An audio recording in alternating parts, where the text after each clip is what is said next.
Hi guys, welcome to my new video. मैं हूं Ekdeep from मटर क्लासेस एंड गाइस इस वीडियो में मैं आपसे बात करने वाला हूं पास्ट इंडेफिनिट टेंस के बारे में।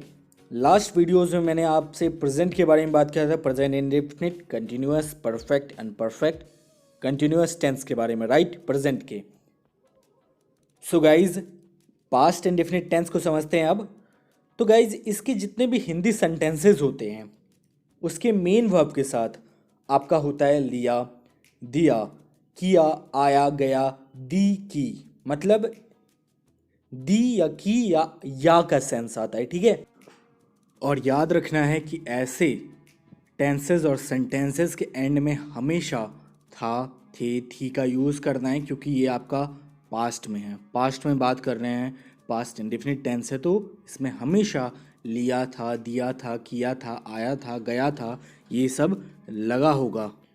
सो अब अगर मैं बोलूँ कि अगर इसका अफर्मेटिव सेंटेंस बनाना है तो कैसे बनाया जाए, तो रूल बहुत सिंपल है। देखिए रूल आ रहा होगा, सब्जेक्ट प्लस वर्ब का सेकेंड फॉर्म प्लस ऑब्जेक्ट। जैसा कि मैंने बताया था वर्ब के फॉर्म्स के बारे में मैं एक वीडियो बनाऊंगा जिसमें मैं आपको डिटेल्ड वाइज समझा दूंगा। तो अभी फिलहाल टेंस पे फोकस करते हैं।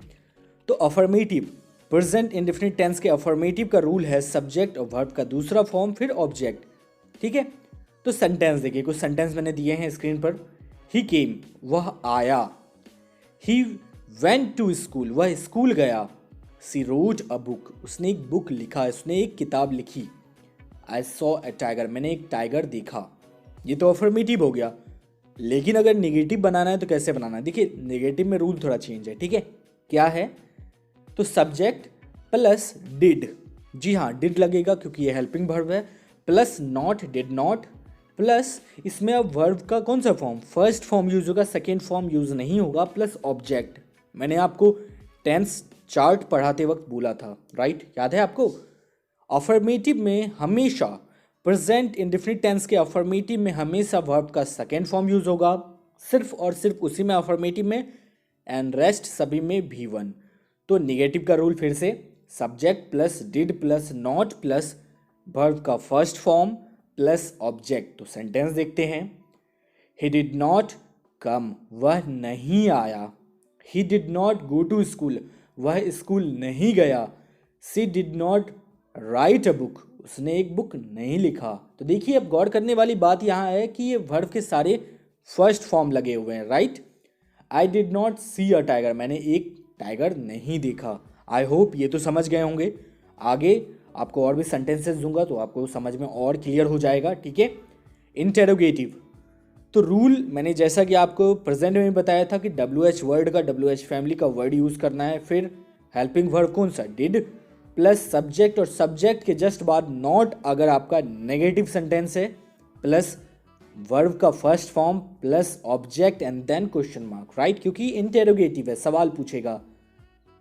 सो सवाल मैंने प्रीवियसली भी बताया था कि दो टाइप के हो सकते हैं, फर्स्ट ओपन टाइप, दूसरा close type, right. So close type का मतलब यस और नो में जवाब होगा, और ओपन टाइप का मतलब कुछ भी आप जवाब दे सकते हो, राइट। तो पहला सेंटेंस देखिए, डिड यू सी, क्या तुमने देखा, आप जवाब दे सकते हो मैंने नहीं देखा, मैंने देखा, राइट। तो ये क्लोज टाइप। लेकिन व्हाट डिड यू सी, तुमने क्या देखा, तो आप जवाब दे सकते हो बहुत तरीके का सा, राइट। अगला सेंटेंस देखिए, डिड ही नॉट गो, क्या वह नहीं गया। ये अगला और एक और सेंटेंस है, why did Deep not want to do this work, क्यों दीप ने यह काम करना नहीं चाहा, क्यों दीप ने ये काम करना नहीं चाहा, why did Deep not want to do this work, ठीक है। सो थोड़ा सा टाइम लगेगा, अगर आपको समझ में नहीं आया तो वीडियो रिपीट से देख लो, ठीक है। अगर कोई क्वेश्चन है आप पूछ सकते हो, और स्क्रीन पर जितने भी आपको एग्जाम्पल्स और सेंटेंसेस दिख रहे हैं इसको नोट डाउन कर लो, थोड़ा खुद से भी प्रैक्टिस करने की ज़रूरत है, ठीक है, समझने की बात है। सो आई होप आपको समझ में आ गया होगा, और जैसा कि मैंने बताया अगर नहीं समझ में आया तो आप पूछ सकते हो, व्हाट्सएप लिंक नीचे दिया हुआ है डिस्क्रिप्शन में। तो मिलता हूँ दूसरे वीडियो में एक नए टॉपिक के साथ, तब तक के लिए ख्याल रखें, पढ़ाई करते रहें, टेक केयर।